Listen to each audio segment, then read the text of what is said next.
What's going on, guys? I'm Mike Pouncey, former center for the Miami Dolphins. I'm here with Coach Fred and my brother Marquise Pouncey, former center for the Pittsburgh Steelers. Let you guys know that Twin P is official liquor, the Common Man Podcast. Bottoms up, Twin P, best. Gotta drink some more.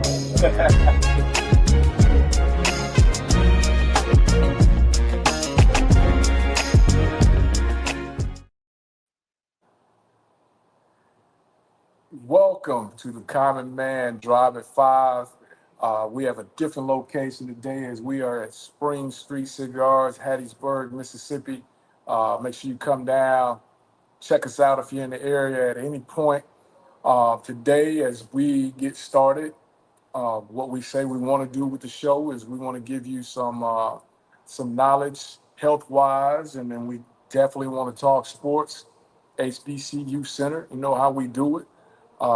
My man Blue, my co-host, I'm his co-host on our other channel there, Coach's Corner, Blue Bloods, all that. If you know me, you know him. If you know him, then you know me.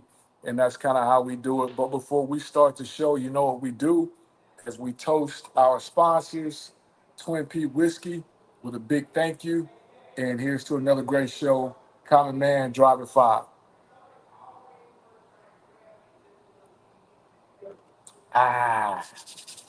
Gonna be a great show. As we let people kind of come in, we'll kind of talk about what we got going on today. Is we've got a doctor in, a podiatrist, that's going to come in and talk to you guys about how foot care adds into regular health and how important it is for us as athletes and as just regular people. It's important for us to take care of our feet. So come on in, tell a friend, tell a friend, tell a friend. Come on in. We got another great show lined up. And with no further ado, I want to introduce to you guys Dr. Parker, Alcorn alum. Go Braves. Very successful podiatrist. She's going to come by and drop us a little knowledge. And we're going to keep the conversation going. And you can come back and visit this this broadcast at any point for any knowledge that you may not catch or need to refresh on that Dr. Parker give us. Dr. Parker, welcome to the Common Man Drive at 5. How you doing? I'm good. How are y'all today? Happy Wednesday. Happy Wednesday to you as well. Dr. Parker, before we get into it, man, I'm going to just let you tell the people a little bit more about yourself, your practice, and we'll dive into the conversation. All right. So, yes, as Coach has stated, I am a proud graduate of Alcorn State University. I first attended Cahoon Community College, went to Alcorn as a transfer student, finished and went on to Temple University. Did a 3-year surgical residency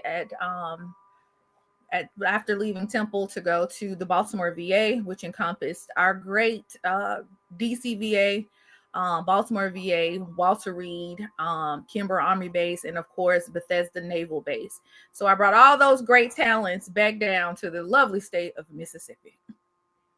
And your particular area, if you could tell the people what a podiatrist actually does, so they'll better understand the conversation and where we're going. Sure. A podiatrist is a physician that is trained in foot and ankle. We are typically anywhere from 2 to 3 to 4 year post medical school residency training in foot and ankle surgery as well. For myself, I did 3-year surgical training. And our specialty, as I stated, is the foot and ankle. So everything from a ingrown toenail all the way over to the lovely broken bones or plantar fasciitis is what we typically deal with every day. So a patient that's 2 years old to a patient that may be 102 years old is totally within our range. And I wanted to particularly bring you on because, like I said, this podcast is centered around athletics. And we all know it doesn't matter what sport you're in, whether it's football, all the way to the new crave of pickleball. If your feet aren't in it, you aren't in it. Um, Right, right. so the importance of this conversation is just kind of you telling us, the viewers, myself, Zach, behind the scenes, on how important uh, foot care is to our everyday life. Okay. So we only get a set, two. 10 toes, 2 feet, 2 legs. That's it. Just two. So every day it's important to first and foremost keep them clean. I know that sounds crazy, but in this era of social media and all these internet physicians and nurses and the whole 9 yards that have not been to school, it's imperative to keep your feet clean. So a lot of times especially with athletics, people will have foot pain, or they may develop rashes that may also be called or known as athletic foot, or what we call fungal toenails, known as onychomycosis. So all three of those are typically some things that patients will present with, that are athletic in some way, whether it's just going to the gym, once a day for 2 to 3 hours, or my heavy hitter athletic guys that are playing college ball. You come in with foot pain, and we have to assess where the pain is to get to the root of it, and then we work it through with the particular plan for that problem. And I'll let the viewers in on a little insight. I Mhm. came to see you yesterday because in my line of work of coaching and the style of coaching that I hang my hat on is that I put the cleats on with my guys, I run around and the whole nine. And if my feet are hurting, that kind of takes away from what I do, the way that I coach, the hands on approach that I take. Right. And, my thing, I wanted parents, I wanted adults to know uh, about the, the cleats, the sneakers, or whatever it is. Uh, Getting the proper footing makes all the difference in performance.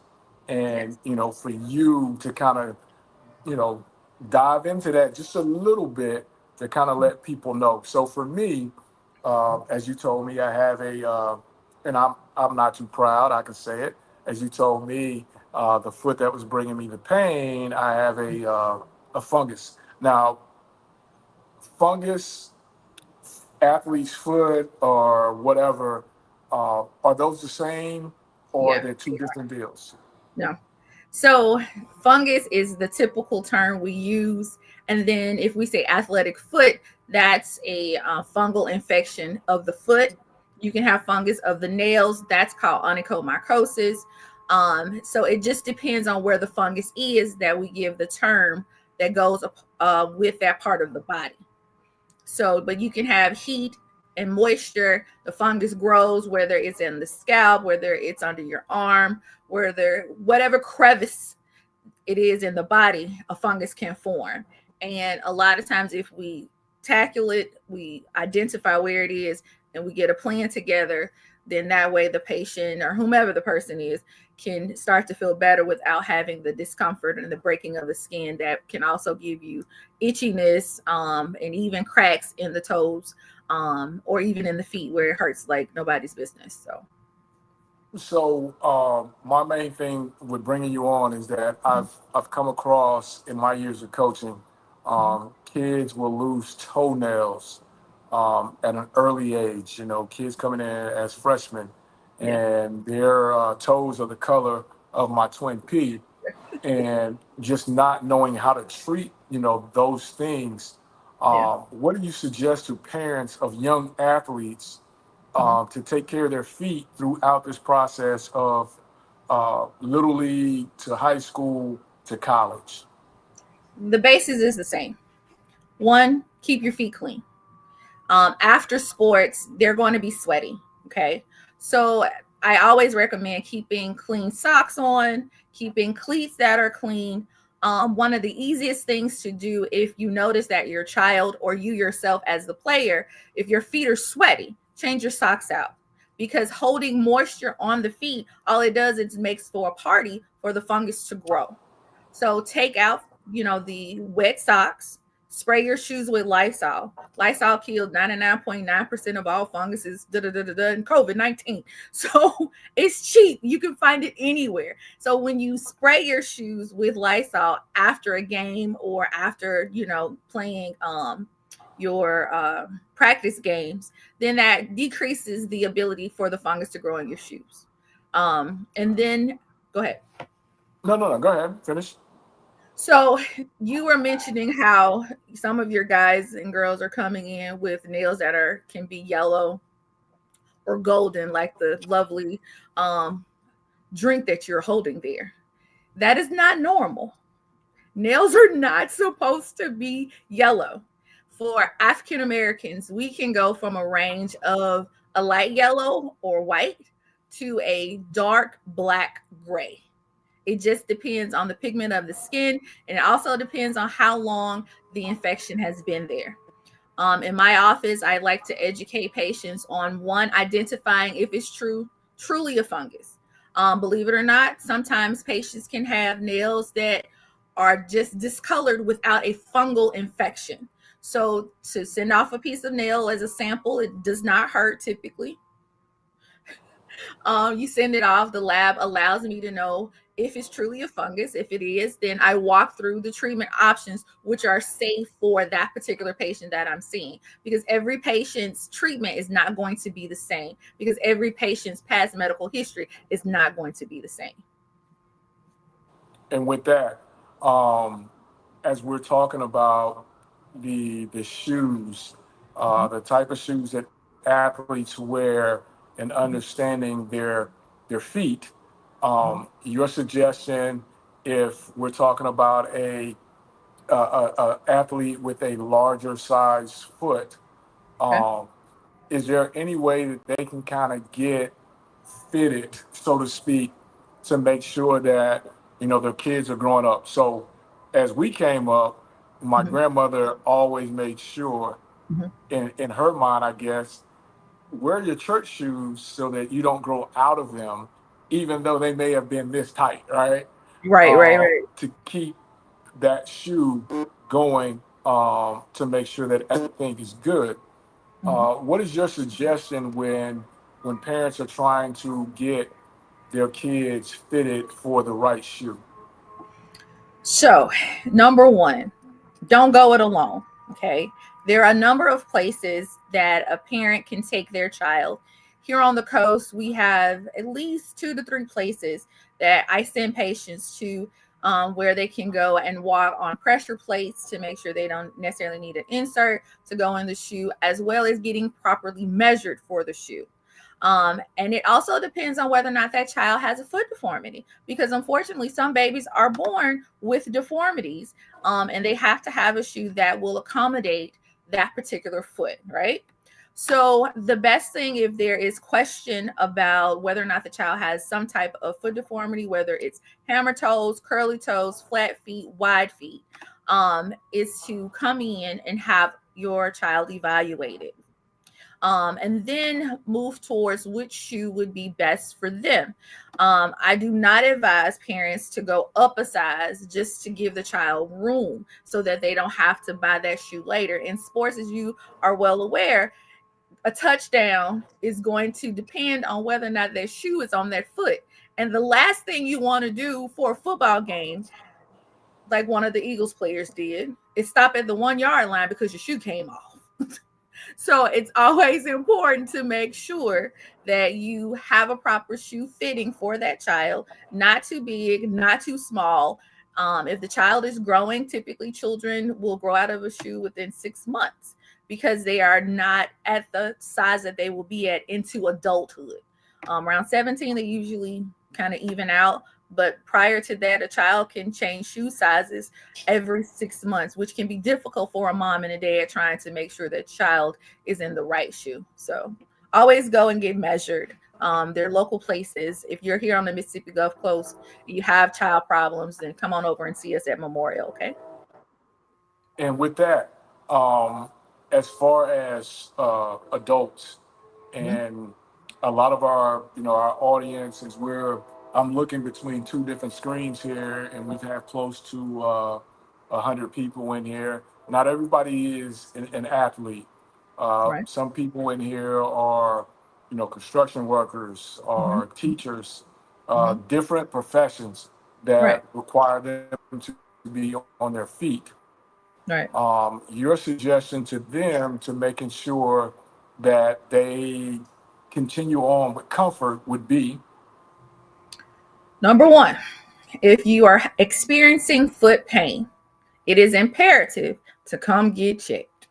Don't let foot pain fester for over 2 weeks. It may get worse and lead to other problems if we don't assess what the root problem is. Okay, that's number one. Number two, for whatever reason, there is this whole drive for wearing shoes that are like wearing socks all day long, or swimming shoes while you do daily activities. I don't advise those. When you go to purchase a shoe, there are a couple of things that I want everybody to understand. Number one, comfort is not what you're always wanting. It's part of it, but it mm, is not the end all be all. Okay. Because we are okay, comfortable. And just to give an example, we're comfortable in t-shirt and pajama pants, but we wouldn't wear that to work, right? So we right, want right, to, right, right. okay, somebody may call 911 and say, come pick them up. But we want to make sure when you go and purchase a shoe, if you are in, for example, my teachers, my construction workers, I'll start with the teachers for sure. You want to make sure that your shoes are a thicker sole. You're standing up, you're dealing with children all day long. And a lot of times my teachers come in with what's known as plantar fasciitis. Okay. Plantar fasciitis is when the bottom band or the plantar band of the foot has inflammation around it. Okay. And a lot of times they're walking in some shoes that are very, very thin, that are comparable to a cardboard box. And I Mm, understand that we have all these, and I don't want to name names because we are on the internet. But everybody likes the how you doing shoes, how you doing hymns. I'll call them that because we know instead of hello, we know it's, and then it's not him, but it's I so get it. you get it. Okay. So those shoes are not beneficial for a person. And if you have foot deformities and you're walking around in a shoe that's paper thin, of course you're going to have burning and tingling, achiness, and that pain starts in your feet and then it works up. It can go to your ankle, it goes to your knee, it goes to your hips, it goes to your lower back, all the way up into your neck. And you're trying to figure out, why am I so tired, or why am I hurting all over? Because your foundation hasn't been supported like it's supposed to. So you got to have proper support so that during whatever your activity is, whether it's teaching, whether you work in the casino industry, or whether you are a mom running behind a 2-year-old kid that won't sit down, you have to have proper shoes that are supportive. Now I can't see that comment, I see it. Zach. Water. Uh, I don't know if you can see that, Dr. I Parker. do. Uh, I do. okay. I'm not sure if Yeah. that's a question or if it's anything that you need to answer. But Yeah. before I let you get out of here, Mhm.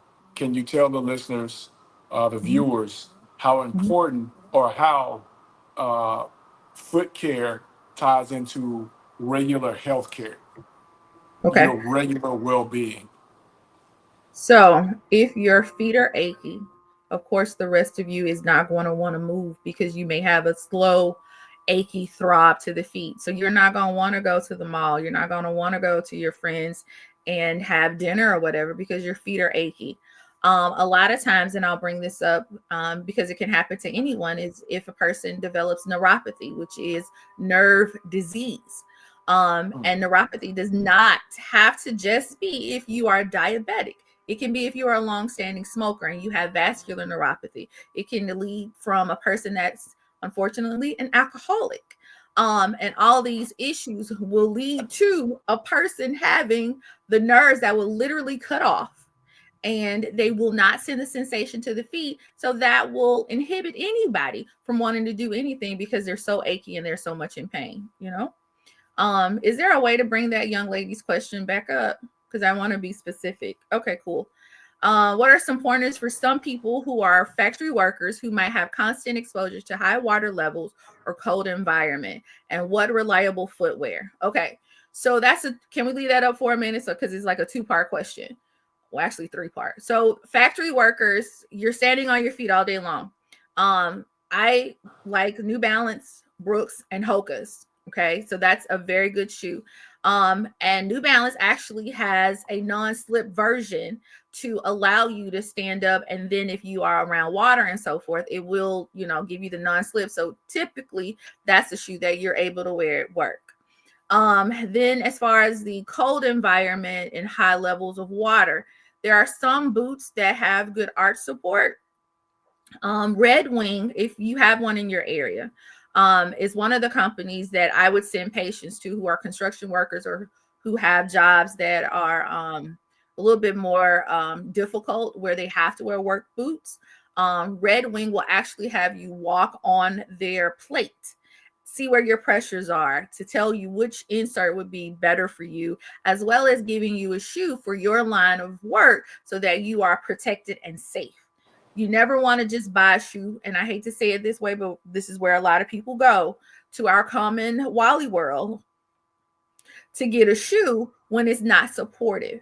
If that's all you can afford, that's totally understandable. But when you're working a job that's 8 to 10 hours a day of you doing nothing but standing, I want everyone to keep in mind, you have to take it as an investment, not just for your clothes, but an investment in yourself. Because if you invest in a good set of shoes, and I know shoes have gone up to $150 to $200, but if you do that investment, that will allow you to be able to do your job better, happier, with less pain. That way you can either work overtime if you need to, or you're able to do the whole job and then leave and hang out with your family, your friends, or whatever your outside of work activities may be. But you don't want to leave work because you're so exhausted and all you do is go home, put your feet up on a recliner, or soak them in an Epsom salt bath. So wearing proper shoes it helps to give you your livelihood back so that you're not in so much discomfort. And I think that's an answer to her question. I hope it was. I hope that helped. Okay, and one of my last questions as I get ready to let you go. So for me, and it kind of went down the same lines of that question.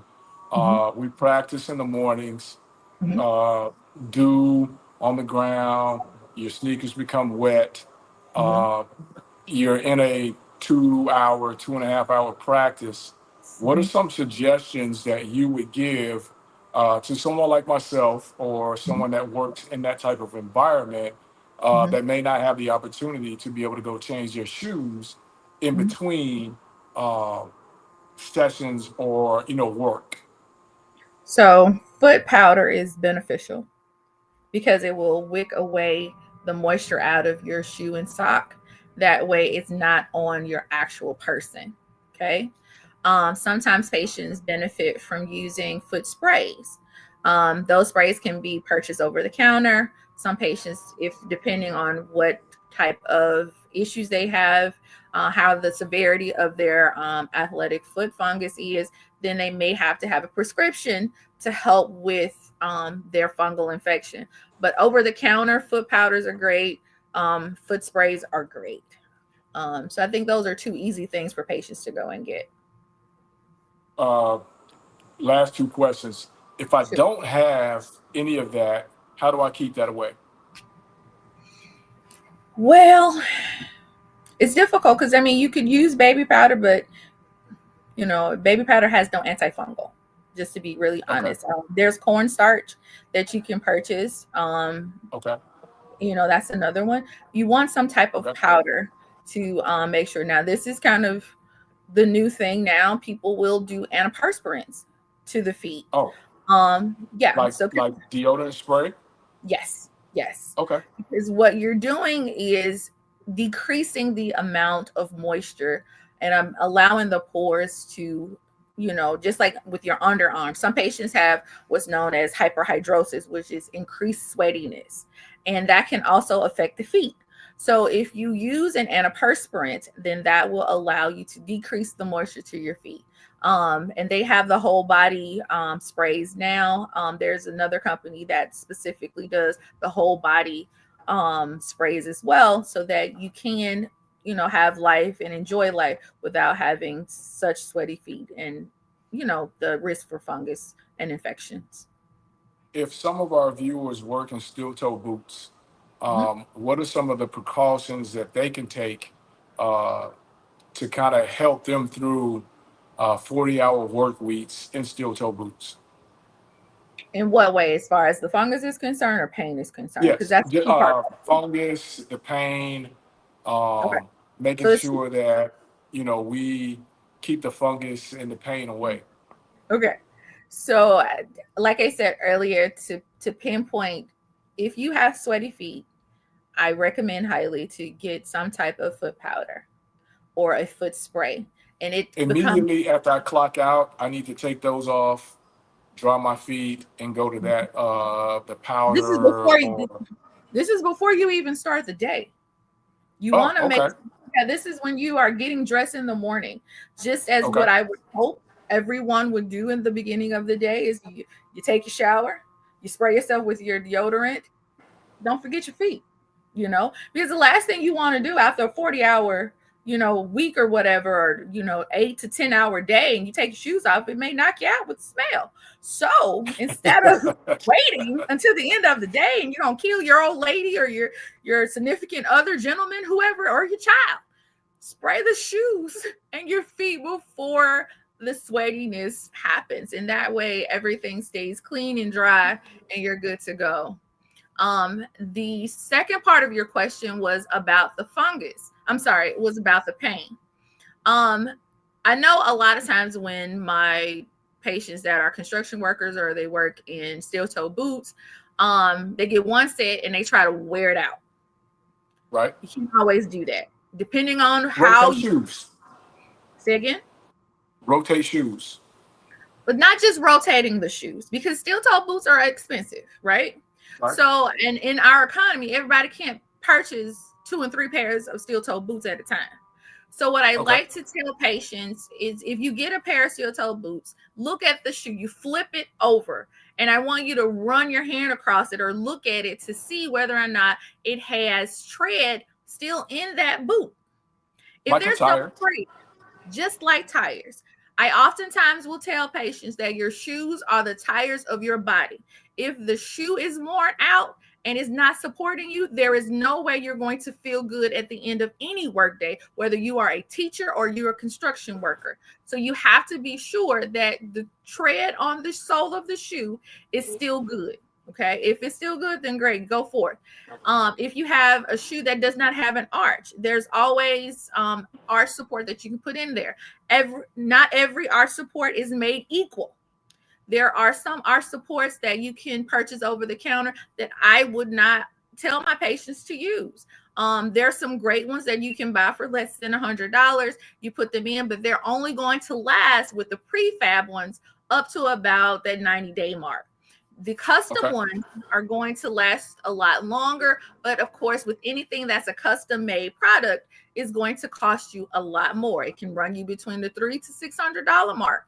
And it depends solely on what your insurance will cover. And I throw that number out because I don't want patients to be shocked when I tell them that. Everything has a cost. What is your pain worth? Do you want to be in pain? Then you go to Walmart and you buy one for $10, which is nothing but cushion.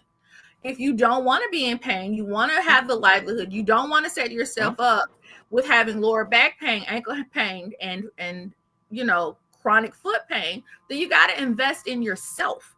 So sometimes paying that $300 to $600 seems like a lot at the beginning, but that insert can last you 5 to 6 years if taken care of, and the dog doesn't chew it up, or the kids don't throw it out with the trash or something to that effect.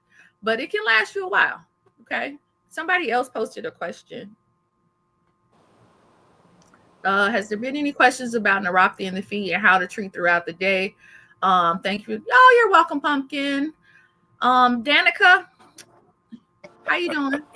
So I'm going to answer her question. Is that okay with you, Fred? Yeah. Okay. So about neuropathy, number one, get it diagnosed. Don't just like, oh, my feet are burning and I have neuropathy. No, you go get checked because you want to know. Because, and I will break it down. Neuropathy is a nerve disease. It can be caused by different things. There are some other disease states and other problems that can make your toes burn. It does not Okay. mean that your toes are about to fall off. So the imperative thing to do is first go get checked. If you're in my area, come in. We can have a conversation just like we are on this lovely YouTube today. And we can sit down and see if that's really your issue. You may have something called metatarsalgia. What is that? That's joint pain around the toes. You may have a neuroma. A neuroma is a swollen nerve. So there are a couple of different issues that may resemble each other. But if you're just at home with the good old Google trying to diagnose yourself, that's not beneficial. I oftentimes tell folks, Google did not go to school with me at Alcorn State University, okay? Or Temple. So come get checked, okay?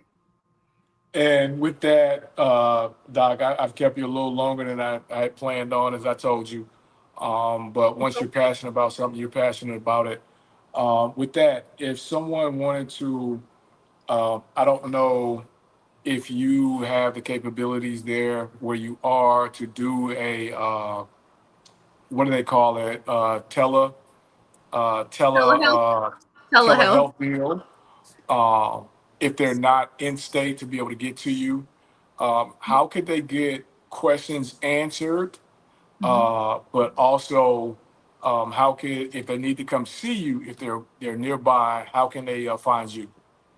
So if you are in my area, I am with the Memorial Healthcare System here on the Mississippi Gulf Coast. I have two offices. I am very blessed to have an office in Wiggins, Mississippi, as well as Biloxi, Mississippi. Our number at the Biloxi office is 228-822-6320. In Wiggins, the office is 601-928-6700. Okay. Now, the question about telehealths.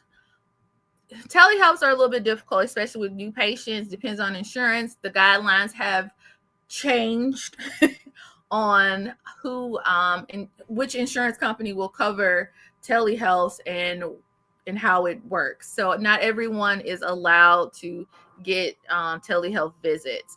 Of course, I always would say come in and get seen in person. And if we find that your insurance will allow you to have a follow-up via telehealth, of course, that we can, try to make that happen. But unfortunately, now the guidelines have been made a little bit stricter than they used to be. Dr. Parker, are you on social media where people can follow you, maybe ask questions online or anything like that? So believe it or not, I am not a social media doctor. Maybe I need to do that. I don't know, but I'm not a social media doctor. Here first. I'm not. You heard it here first. Okay. But the Memorial website, you can reach out there. We have a great public relations group, or you can reach out to my office, and I have a great office manager and staff and nurse, and we're happy to help you any way that we can. But in the era of we have to have you come in, let me touch you, see where you are, make you stand up and see if everything's okay. And I got to make you weigh to make sure that you are a live person and not a robot. So all that has to be done in person. So in person is the goal. Cool. Before I let you get out of here, if there's any other questions for Dr. Parker before we let her end her day, get them in. We'll give you a couple minutes.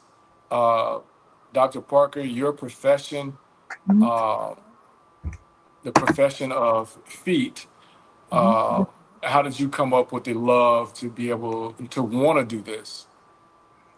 So way back when, I always wanted to be a physician. That was no question. However, in choosing which specialty, I didn't want to do primary care. Okay. It just didn't call for me. I did, of course, some summer research programs. I was fortunate enough to have a frat brother of Alpha Phi Alpha Fraternity Incorporated. That was, I have to put it out there. That was very kind enough to allow me to shadow him. I came from a community in Clarksdale where all the physicians resembled me in some way, shape, form, or fashion. So to have a goal of being a physician was not far-fetched for me. It was basically trying to figure out which specialty.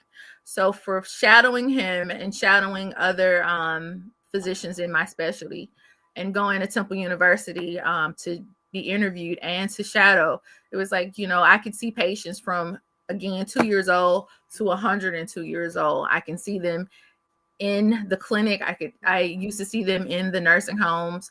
I used to see them in the ER as well as doing surgery on those patients. Now I'm clinic based, which is a little bit less running. But because of that, healthcare was wide open for me because typically everybody has a set of feet. Typically, So I have been very blessed to I'm in my 20th year now. And I know, right? It goes by so fast. Hopefully I don't look like it, But God is blessed, and I'm very happy to give care and love every single day to my patients. And sometimes that's me fussing at them because they have put themselves at risk for an amputation. And then sometimes it's me giving them love and a napkin if they've had a hard day at work. It just kind of depends on the love that they need for that moment. So great. And we'll end it with this. No flip-flops, no swimming, water shoes. no. And no mountain climbing shoes, those zero shoes. Those I forget the proper name. So forgive me, y'all, for not knowing the proper name. But I can't stand those shoes that are like the ones that they climb mountains with. You're not climbing a mountain. You're going to Walmart. Put the right shoe on. That's all. No, as I call them, you're not really in your profession. Y'all are not really sold on the shoes that have I call them gloves, where you put each toe in a deal. Those are shoes. Yeah, I do not advise those. No. You do not advise those. Parents that are parents of young kids, regardless if they want the nice shiny cleats, if they don't fit or if they're narrow fit, say no at an early age. Don't get those. And if you need to find Dr. Parker, hit the Memorial website. She just gave us information on finding her. And Dr. Parker, I can't thank you enough, as I just had a visit with you yesterday for me, and I'll see you at the end of the month to get back to who I am as a coach without foot pain. Yes. Again, we'll have to bring you back. And thank you so much for your time, and sorry for keeping you over the time limit. But if you want to give one more time those numbers to where if they need to find you, they can find you, we'll let you get out of here. Sure. So again, I am Dr. Parker. I am the podiatrist for the Memorial Healthcare System here on the Mississippi Gulf Coast. The numbers for my offices are 228-822-6320. That's for Biloxi, Mississippi. And for the Wiggins, Mississippi office, the number is 601-928-6700. And I'm happy to see you in either of those offices to give you a little bit more help. Thanks so much for having me. Thank you very much. And Zach, if there's no questions for her, we'll let Dr. Parker end her day. No questions. All right. Thank you again, Dr. Parker. You're welcome. See you at the end of the month. Go Braves. Go Braves.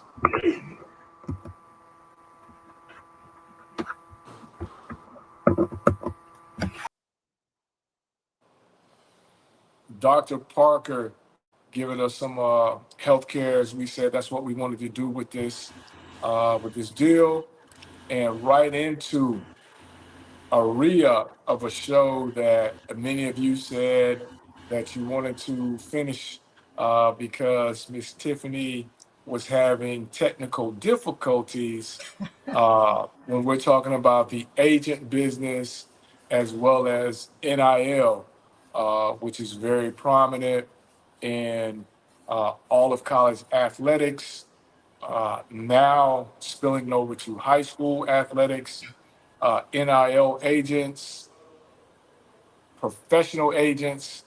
Miss Tiffany has gotten that problem rectified, and she's back again. How you doing, Miss Tiffany? I'm doing excellent. I finally got service all figured out. Ford County has redeemed themselves, so I'm feeling good, Coach.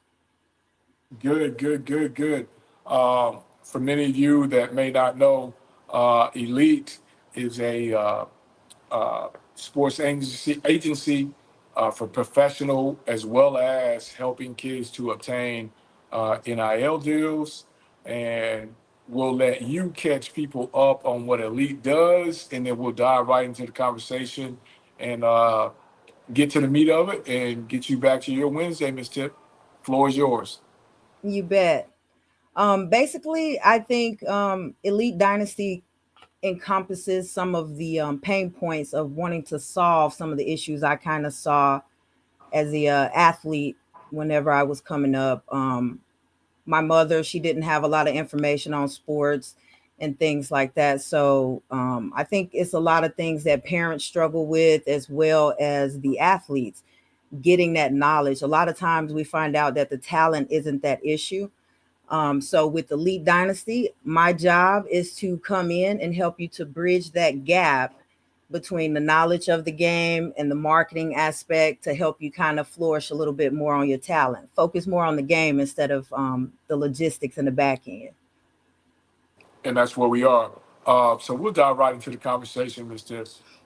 As me and you've kind of talked offline as well. You've helped me find kids. You've helped kids find other universities to be able to further their college careers and things like that. Realize their dream of getting a college athletic scholarship. So with that being said, let's get right to it. As me and you've talked, Let's do it. uh, the the talk right now around college athletics and kids getting NIL deals and changing schools, that a lot of the people that are advising them, and I've said it myself, not you in particular, but I've said it myself, a lot of kids get involved with what I call uh, street agents. Uh, Yes. Separate what Elite does as compared to the street agent. I think a lot of the separation most likely comes in with the values and the morals of a lot of the agents that you see out Mm, here. um I don't really think that there's a huge separation in what you can offer or at least verbally offer, a lot of the athletes from that perspective. But I do think the issue comes in with a lot of the kids, the parents, people that are out here seeking NIL representation and assistance trying to get to the pros. I think the issue comes in where you don't have that sincerity, and I think that's where I saw the pain point the most, is okay. that from an athletics perspective, like I'm an Hmm. athlete, Hmm. so that's something that was touched me personally. Like I know that there's a lot of athletes that we never want to entertain the thought process of being done with playing the game. Right, right. But there's a lot of stuff that comes along with that. You have a lot of athletes who don't have two parent households. They have parents that can't invest that time or extra outside training. So they need the mentors. They actually, with all the NIL laws that are coming out, there's I think a lot of agents don't really fully understand the atmosphere. And so it's a lot harder to get the parents or the kids to understand that atmosphere when that comes about. And I'm not going to say that they necessarily do that intentionally. I think some people, do have good intentions, but the execution and delivery might be the issue. So if you have an agent that is struggling, that could be some of the problems too. You know, they want to help, but they don't necessarily know exactly how to navigate the arena once they're in it. With elite, I like to start at the core. You know, I want every kid that I reach out to, I want to be 100% transparent. I want to, you know, make them feel comfortable having their parents involved in the decision. Maybe their coaches weigh in on it. I don't want it to be more of a fine print type of business. And I know that kind of upsets a lot of the other agents on this side of the business, but you know, I really don't want to focus on the money side of it. You know, I feel like God has blessed me enough to kind of have my path highlighted as far as financial stability. So I think the thing that has hit me the most is making sure our athletes don't fall victim to mental health issues. They don't fall victim to, you know, finance issues or being left behind once they don't make it. I see a lot of agents, you know, able to make promises about making it to the league, but we know that there's, you know, usually 1% to 2% chance for a lot of these guys to go pro at the NFL level. And even, you know, maybe like 4 or 5% for a lot of the other leagues, CFL, UFL opportunities, European League, um, even the AF1 arena. So I do know that a lot of the athletes want that opportunity, but I don't think they've actually mastered or understood fully what comes along with that.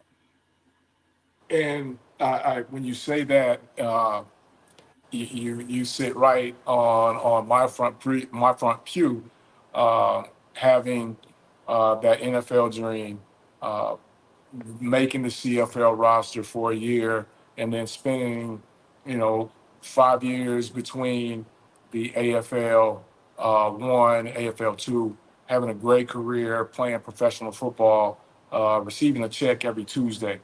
Not everybody's going to be blessed to do that, right? Um, how do Exactly. you how do you hammer home, because everybody still has that as a dream, right? Hmm.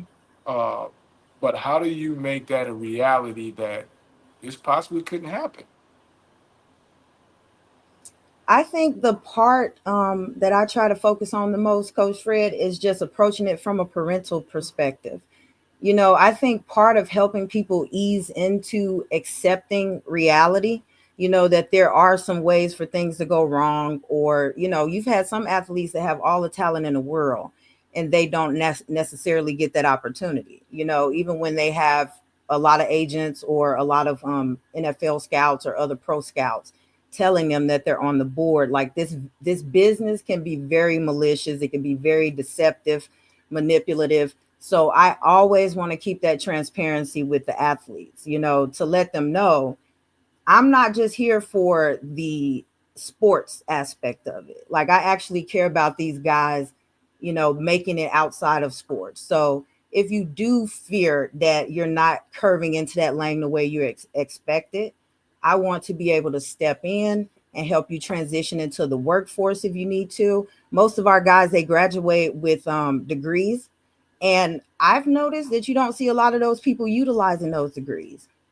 Right. So, you know, I think our young men and young women, you know, they need help understanding what options they have available. And from an athlete perspective, I used to play D1 basketball. My mom was big on telling me, you know, always have that plan B. It's cool to go out there and just focus on playing the game, but make sure you had an education behind you and you know how to utilize that. So, you know, I love playing basketball. I had the opportunity to go overseas to play, but you know, computers was my passion. So that's where I kind of strayed into the 9 to 5 of working with tech and being an engineer. But it's just to show our guys that we're more than athletes. You guys are great on the field, but you also have passions outside of football. And I think it's just as important for the community to know about that side of you. And for us as agents to help athletes find that passion and illuminate that as well. Like let people know, you know, hey, I'm good at math. Hey, I'm actually a scientist that just, you know, happens to be a great football freak. So, you know, it's just letting people know that our athletes are more than just athletes. They're actually have, you know, lives, issues, concerns outside of the field that they need help and direction in. And I hear you on that, and that brings me to another question because uh, being a male athlete, I heard all that, right? Mhm. But still, in my mind, the male part of me took over and was like, "Nah, I can make this happen," right? Is it harder to get that across to males, or is that harder to get it across to females, or is it the same when we're talking about understanding that professional life of athletics is not for everybody? Woo, man, that's a tough one.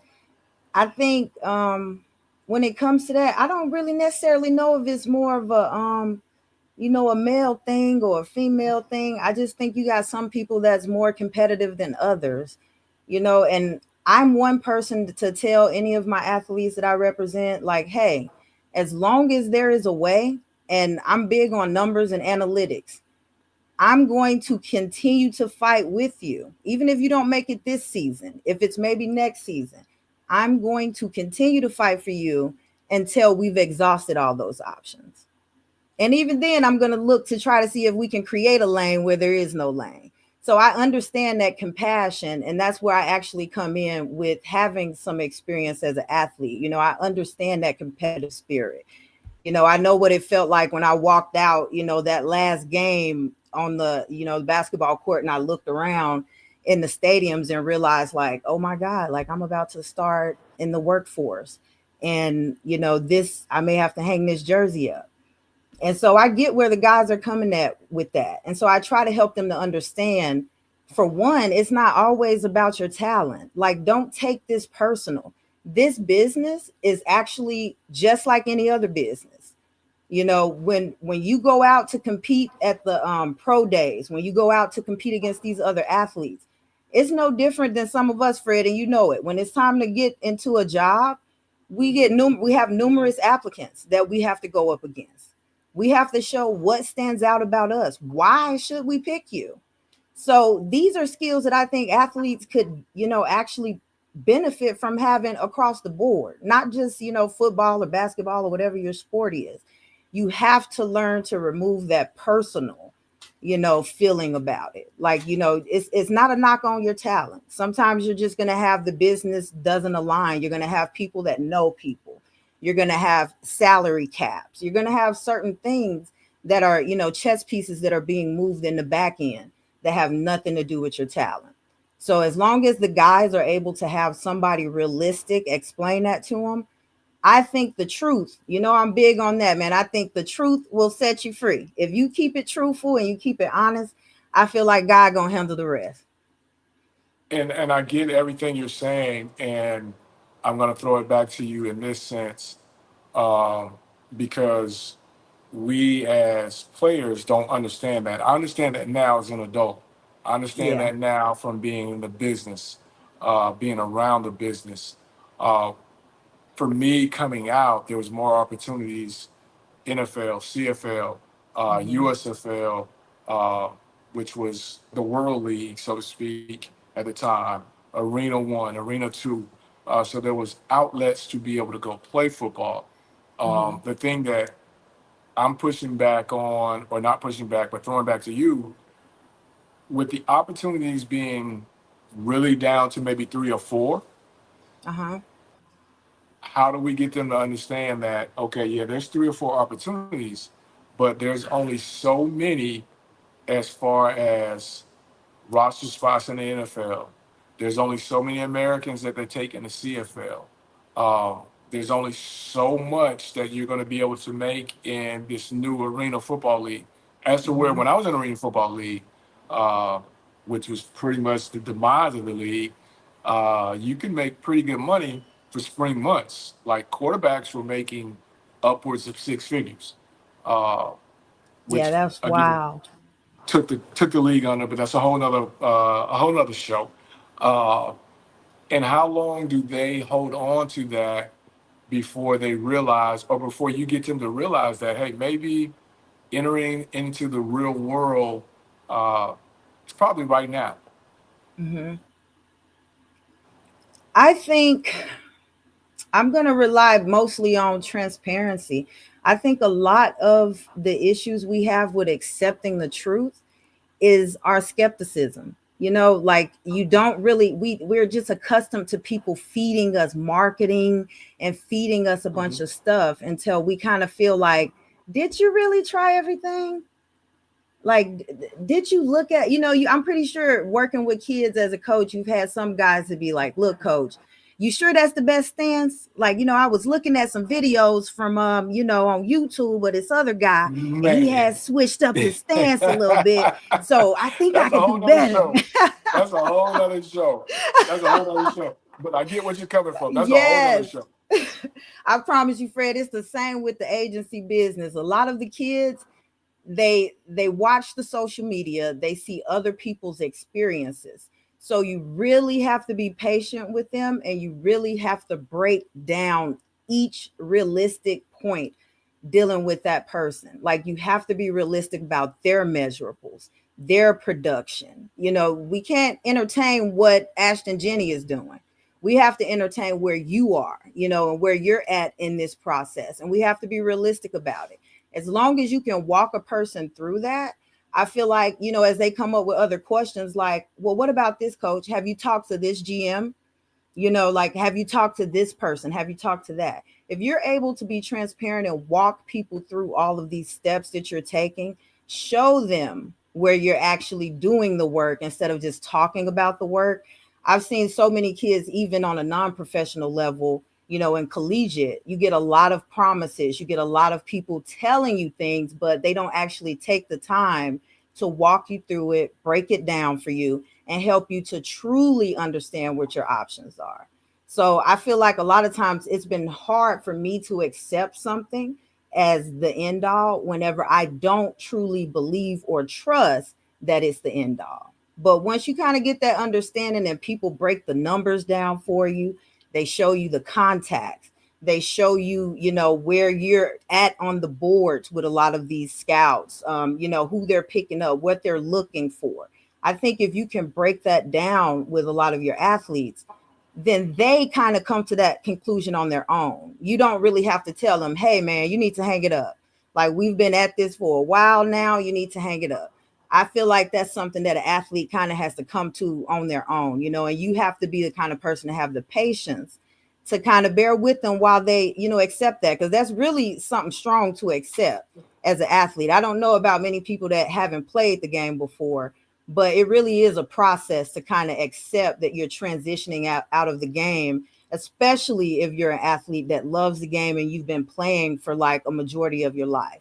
Like, there's just not a lot of ways for people to just coax you to drop it, in a day or a week or a month. You're going to want to, explore all those options. And as an agent, you're going to have to be patient while your athletes kind of explore those options, and just help them to understand as they go and as they have questions about it. And I think I need to connect you and Rashida, Lady Liberty, who's a female agent as well. So you guys can kind of get together and bounce ideas and just, things. So that's the connection I'll make for you. Rashida has been really good to me and Zach. She's been on the show a couple times. So I'll ask you the same question I asked her. Being a female in this space and trying to advocate for males, what has those doors been like for you to get through? Or have you been able to get through those doors?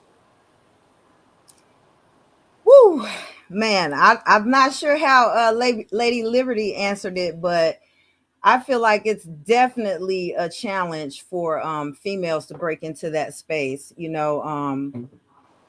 Football in general, sometimes it's hard for us to even be respected as fans. So I can only imagine the actually having to overcome the hurdles of being in rooms with a lot of these gentlemen and being respected on that same playing field. And as an athlete, I'm kind of used to that. I've been a freshman going in and being underestimated. So I kind of approach it from that standpoint. I feel like as long as you can back up and you can produce the results, I think the respect will come. You have to earn respect. You can't walk in the room whether you're male, female, or whatever, you're not going to walk in and garner that respect right off the bat. But I remember playing pickup games on the street courts. A lot of dudes, they would leave me on the sideline until the very last person. They pick up the scrub that was a dude before they pick up me. But after that, man, somebody would eventually just have to pick you up. And then once you get out there and start crossing people over, they're just like, oh, wait a minute, this chick is serious. Like, she can ball. Right. So that's where I'm trying to get on the agency level. Like, oh man, this chick is serious about helping dudes. Like, we got to see what she's talking about. So I'm cool with that. I'm used to it. I have a lot of guys that, respect my opinion when it comes to the sport. And I think it starts with them actually feeling like I genuinely care about the kids, and I think as long as people know you genuinely care, they're willing to work with you and kind of, allow you to come into the space, because it's hard to find genuine people, whether it's in sports agency or any other profession. No doubt about it. And I think you have somebody with you to kind of speak to the. Did he get on? Is he with you? Let me see. I think he had the link from you, but he may have popped out because I think he had a meeting or something like that. Okay. With the Oregon team. So we'll close with this, as I want to get into right now with. I've seen several high school kids and their parents talk about schools offering them 15, 20K to transfer high schools, another form of NIL. Where are you guys in that lane, and how do you navigate that? Because at the end of the day, a lot of families that are dealing with this are single parent homes. Yes. If they are 2-parent homes, the amount of money they're being offered is, I don't want to say short term, but I would use that for lack of a better way to put it, short term, life changing. But it's also, it can be detrimental. How are you guys at Elite navigating that part of the business? For me, I think I basically approach it from a thorough research perspective. Like, I'm really analytical about everything.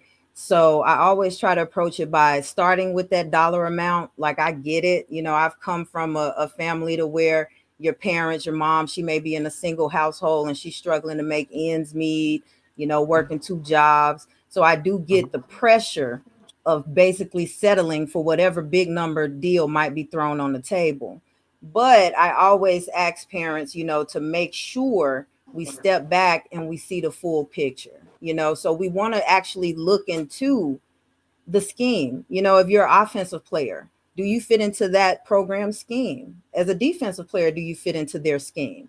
How far are you on the depth chart? Like, there's other analytics to choosing the proper, program other than just payment, and a lot of kids, I can advise you, like, hey, if you're the kind of kid where you just want to, you're not interested in the professionals, you're okay with just getting a scholarship, getting out there, getting some NIL deals, finishing up your college career, and then taking that money and investing it into a different avenue, then yeah, you don't really have to worry so much about navigating the football side of things. But if you're somebody who really has your mindset on going to the professional level, I always impress upon the guys, it's better now that you get used to not, getting the dollar signs in your eyes and jumping at any offer that someone throws on the table. You have to be reserved. You have to actually analyze all of it. And, like I said, Coach Fred, back to us, we have to do the same thing when we have a bunch of, offers on the table for jobs. We have to go back. Is it going to be a lot of traveling?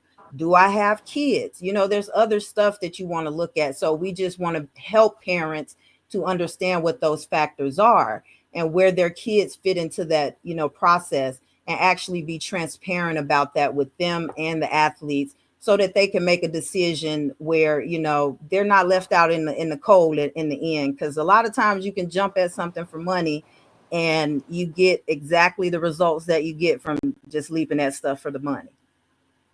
Right, because I think, and even me, when I finally matured in the business, you Mm-hmm. start to understand that there's a lot of factors that go in. Um, Even though I'm at Fort Scott Community College, I'm at Hutchinson Community College, I'm at Mm-hmm. Pearl River Community College, I have D2 offers to come coach. Uh, but at some point, someone took me and said, hey, yeah, you're moving up a level, but you need to start to understand as an adult the cost of living where you're going. Uh, Yes. you may be making more money, but you're moving to a city that it's going to cost more for you to live. Uh, Yes. Moving up in the tax bracket, understanding all of those things, which I think we'll start to feel and hear in the next couple years from this first burst of NIL money. Uh, Kids getting in trouble with the IRS because tax Yes. stuff. Oh, that's gonna be a Are bad one. you guys talking to them about that aspect of everything? Because if Yes, you we, get ten yeah, dollars, man. if you get $10, Uncle Sam's gonna want five, Oh right? yeah. Oh yeah. And that's across And the I don't board, take that man. I serious. remember that even in the military, they say give you $100 and take back 99. I don't know if he's getting that much, but it's still it's still something that needs to be discussed that I don't think is being discussed. So Definitely. again, um, if you guys are doing that, that's big time. Tip my hat to you guys for that.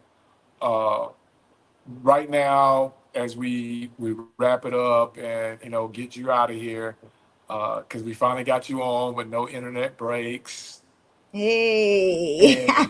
and all that.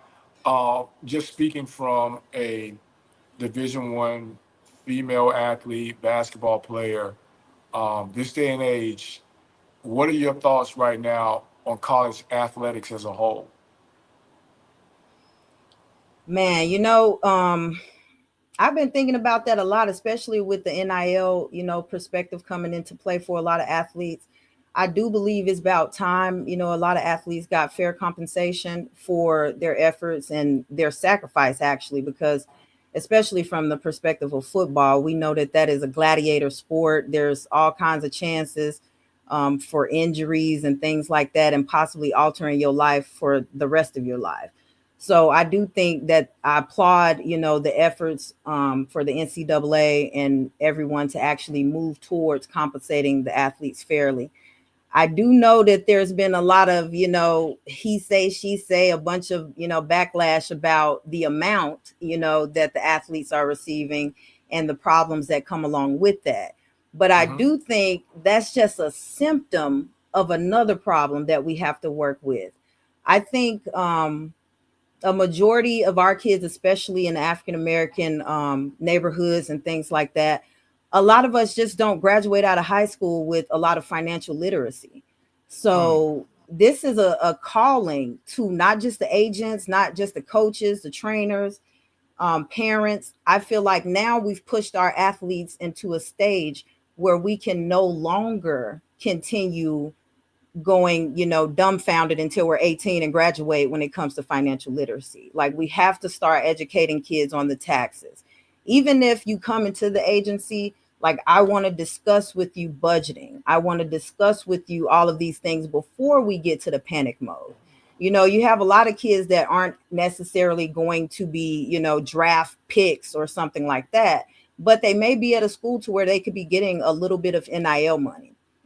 Guys, if you are in that predicament and you are at, like, let's say an FCS school or low level FBS, you don't know if you're actually getting that visibility or marketing at that particular level. If you're blessed enough to get any amount of NIL deals, please, please, please, I cannot impress that enough. Make sure you are saving, because the quest to the pros is not going to be a free one for you. And it's okay. It's okay. I mean, if you're an underdog, you're used to fighting and clawing, for every piece of breadcrumb that you get out of this game. So, put that money back. And I impress parents, agents to, actually help the young kids to transition into that. It's going to probably be a while before we can actually change the trend of, our young adults and stuff not actually having the financial literacy that we need to be competitive in this game, without agents or without financial advisors and things like that. So, I tell people, make sure you're putting that money away, because you may be able to get, in a really good training facility with 5 or 6K. As long as you're putting that money back, it makes it that much more viable, because you have leverage as you go into the quest to make it to the pros. But, I have a lot of dudes that were at SEC schools that kind of wasted through their NIL money, because they just assumed that they were at a SEC school and that they were going to, be picked up to go pro. And that's not the case, and they just assume, oh man, I'm going to get an agent that's going to drop all this money, going to pay for trainings, trips, and that's just one of those things where we have to bring the kids back from, fantasy back to reality. In order for you to be best prepared, you need to save. Even when you're getting your NIL money, save, save, save. That way you don't get caught in that predicament of where you're in shell shock when it's time to actually be recruited.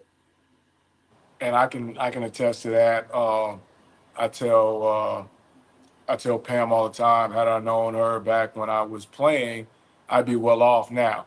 But no one prepares you, like you said, for going to pick up a check every Tuesday from an office, or arriving at your locker and having a check back then, because direct deposit was just kind of coming on the scene. I may be dating myself, but nobody prepares you to go and pick up a $3,000 check or whatever, even at that level that I was at, every Tuesday for months on. You're thinking Yes. the necessities, and then you're thinking, okay, well, it's springtime, arena football. Oh, we having a barbecue here. I got it today. You got it tomorrow. That kind of thing. But that's a whole nother show. But if there's any parents out there that have any questions, any players that may see this that have any questions about this NIL, needing help navigating that, how can they find you to reach out for help with that? I'm on pretty much every social media platform, so you can find me at Woo Live Crew on Instagram. I have a Twitter page as well. I also have a link tree on my Instagram bio page, so you can actually click on my link tree and access any of my other social media pages there.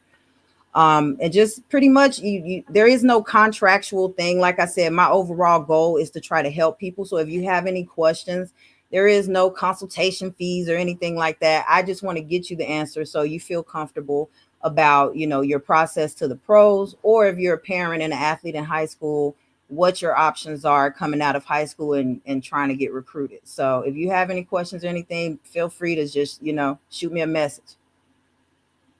And there you have it. If there's anything else, anybody else has a question for Elite, Miss Tiff, put it in. We'll give a few seconds.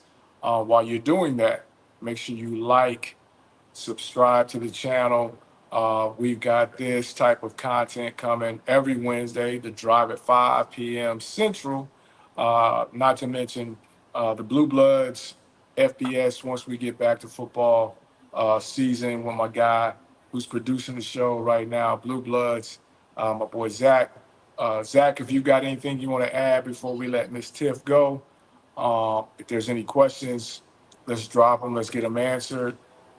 Ms. Tiff, if there's anything else you want to kind of discuss, this is the opportunity. I've kind of held you a little bit longer than That's quite we all right. had talked about, but we've kind of given you the health part of the show, like we talked about, making sure you get the right shoes to help you navigate through whatever sport, job, whatever it is. And now the NIL plus agent world from Ms. Tiff. If there's any questions or anything else, let's get into it real quick. But make sure you subscribe to the channel and the whole nine. Ms. Tiff, you good? Yes, I am. I did want to say this, Coach Fred, to all the kids that are struggling right now, that may be stuck in the transfer portal, trying to figure out and navigate that aspect of it. Please, please, please don't give up. Reach out, talk to some mentors, some people that might be able to help you. It isn't over until it's over. So just make sure you're keeping your head up, your chest out, and you're still seeking some help. There's definitely people out here that can help you. So don't give up. And with that, that's a perfect lead in to what we say here on the channel. When things are all around you in disarray, don't speed up, relax, keep it all on the table. Because at the end of the day, when we start to speed up, we knock over everything, and now we got to pick all that up. But if we keep it all on the table, keep it all in perspective, it all works out. So keep it all There on it the table. is.